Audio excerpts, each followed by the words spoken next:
In this video, I'm going to talk about the important technique for playing solo guitar music that actually sounds smooth and connected. So for solo guitar, it's just this idea that we're playing multiple parts at once. We have a melody, we have a bass line, we have harmony in the middle, we maybe have multiple melodies. We are taking on more than one role at once. I like to think in this setting that we're kind of like the conductor and the strings are our singers in a choir, or the melodies that we're working with are our individual voices, and we want to pay attention clearly to what's happening in all those parts and not just think of it as one guitar part. So there's a problem that arises when guitarists try to play solo guitar. Very often anyway, unless we started off playing classical or started off playing solo guitar and really thinking of the guitar this way with multiple parts from the beginning, unless we started there, we always will hit this bump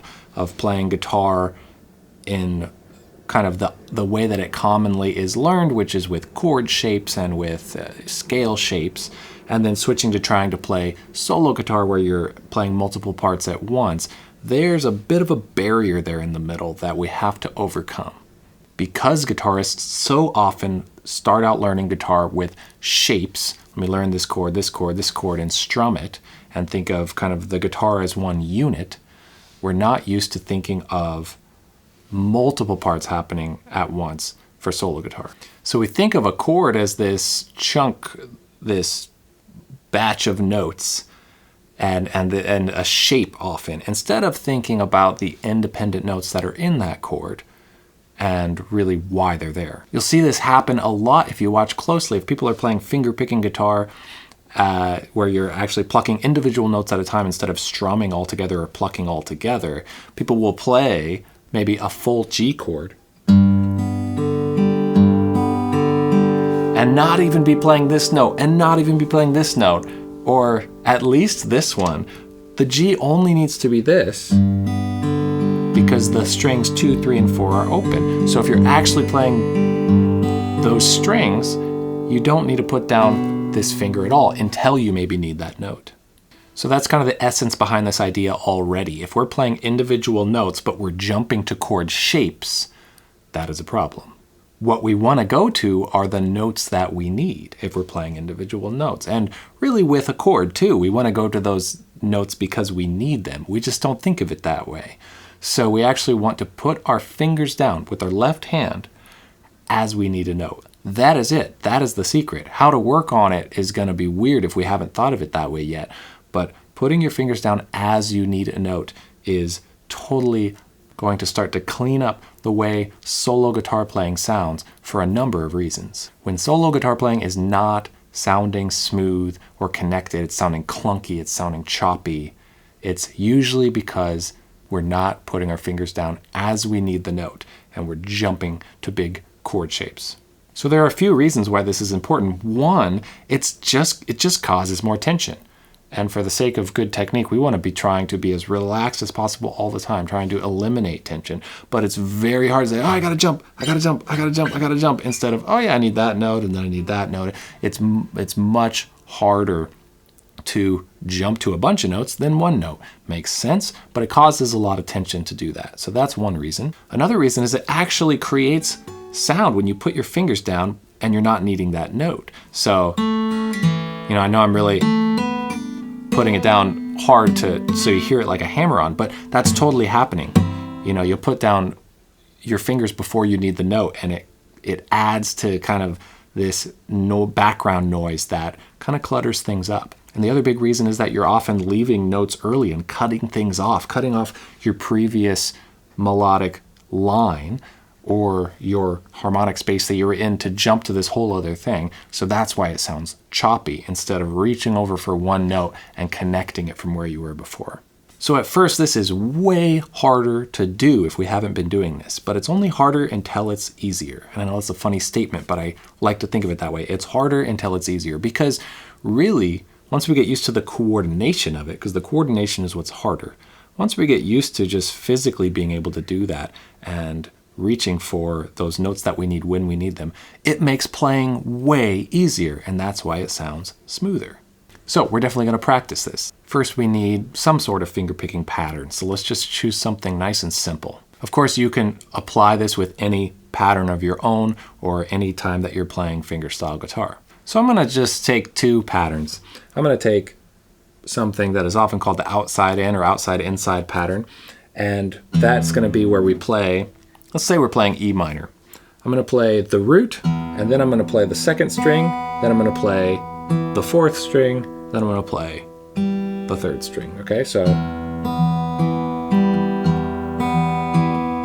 it's called outside inside because the top notes, you play the outside note, then you play the inside note. You play the outside note, you play the inside note. And the thumb, the bass part, is just doing this.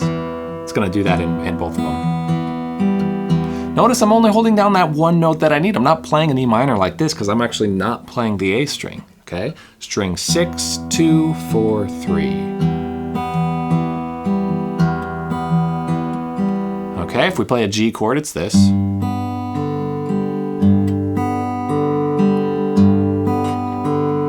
Okay, and then the other pattern is inside outside, so you just flip the top notes. So now I'm playing bass, bass, outside, bass, inside. You can see the tab that I have for you on the screen.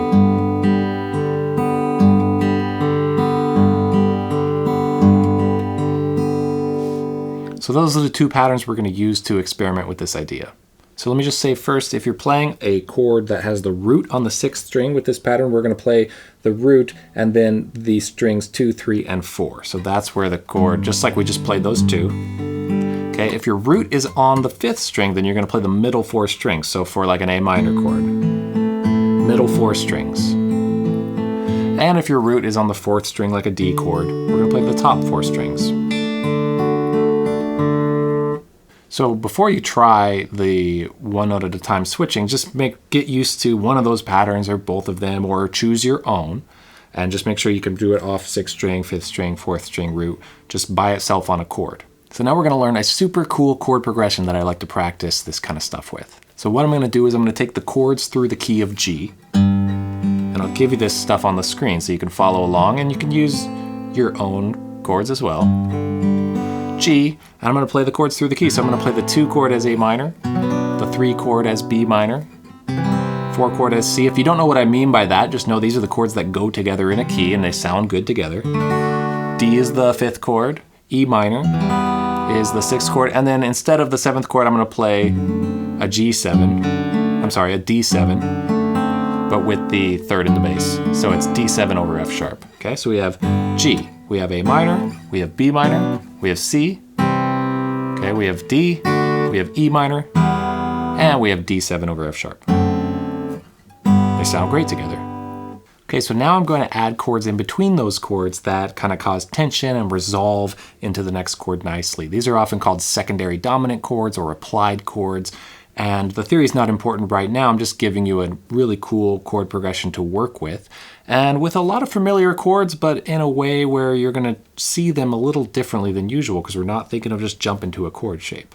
So here's the chord progression. We have G, just playing it here because of where I'm actually plucking. E7. Notice also I'm just fretting this one note.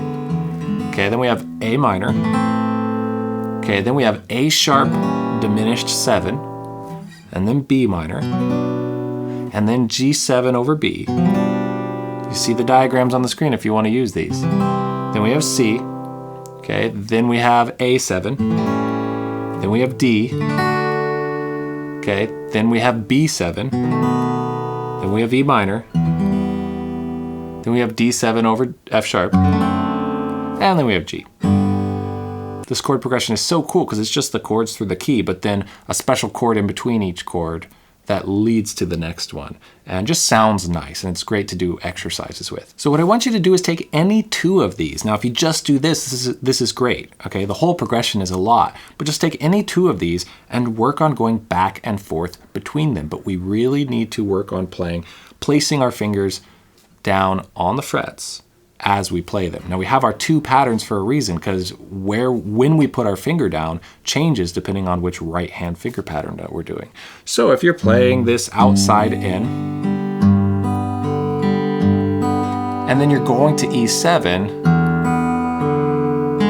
you're not going to put that finger down until your fourth note that you're playing. Now you wouldn't, there's no reason to put it down ahead of time. You're going to, get a note sounding a little bit, or you just don't need it. So you actually have this time to get there, which is really nice. Okay, I do have to get back to G right away.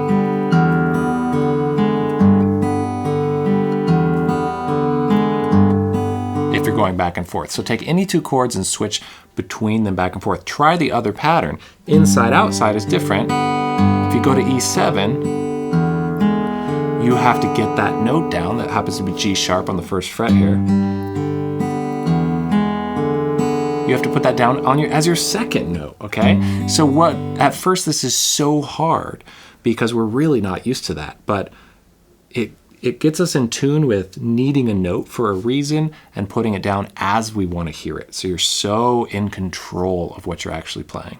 The sheet music on the screen when I put the chord progression up here, notice those bass notes are written in there. Don't worry about that. Those are just there because the bass actually in those two patterns, that doesn't change. That's always just doing this, and the top part is what changes. So of course, I want you to try kind of between any two chords. Let's take another example. Let's do C to A7.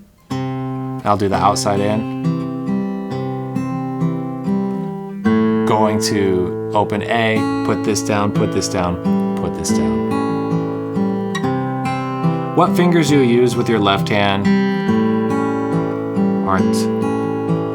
do whatever feels good to you for now.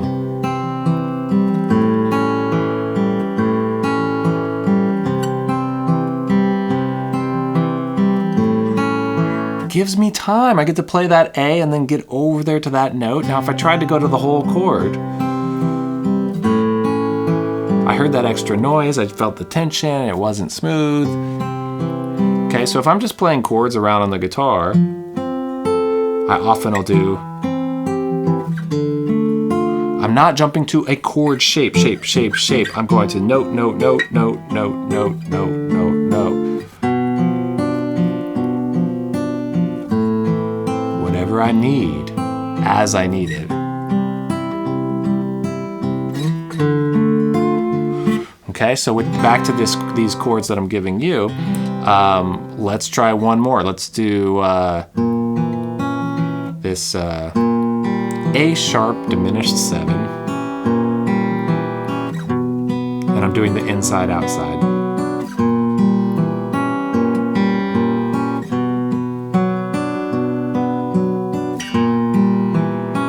So helpful. I can jump to that, take my time to get to the next notes.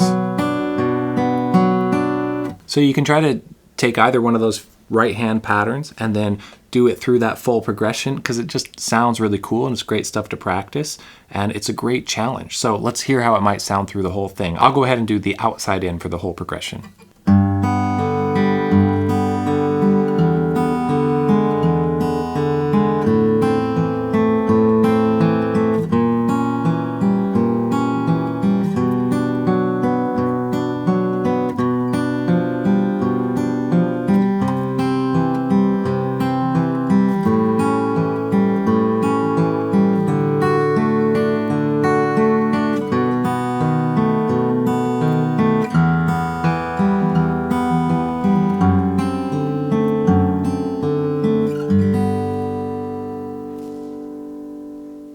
So this is what's happening in classical guitar playing all over the place. And in classical music, there's much more clear distinction between independent parts. You can say, ooh, this is the melody and this is the bass line, or this is the melody and this is the accompaniment, often depending on the piece, of course. But even just with a finger-picking pattern like this, we want to start working on this ability. Try it with whatever else you're doing. If you're working on finger-style stuff, and if there's a spot that feels hard for you, or especially if it feels like a hard chord switch, look at if you actually need to get to all those notes at that time, or if you can do one note at a time as you need it. Now, just should say that if we're barring and we need this note, or if we need to get a top note and it's a bar, you do need to actually put other notes down when it's part of a barring situation. So that's pretty common. But other than that, when it's just individual notes not needing to bar elsewhere, we're putting it down as we need it. So even if I'm barring and making like a D7 chord up here, I will go, I'll put this down if I need it, and then bar, and then put down my other notes. So as much as I can get away with it, I'll put down still fingers with the left hand only as I need them. So let me know, were you already doing this? Were you already thinking this way? Is this a brand new idea to you? If you tried it out, do you find it helpful? Let me know in the comments below.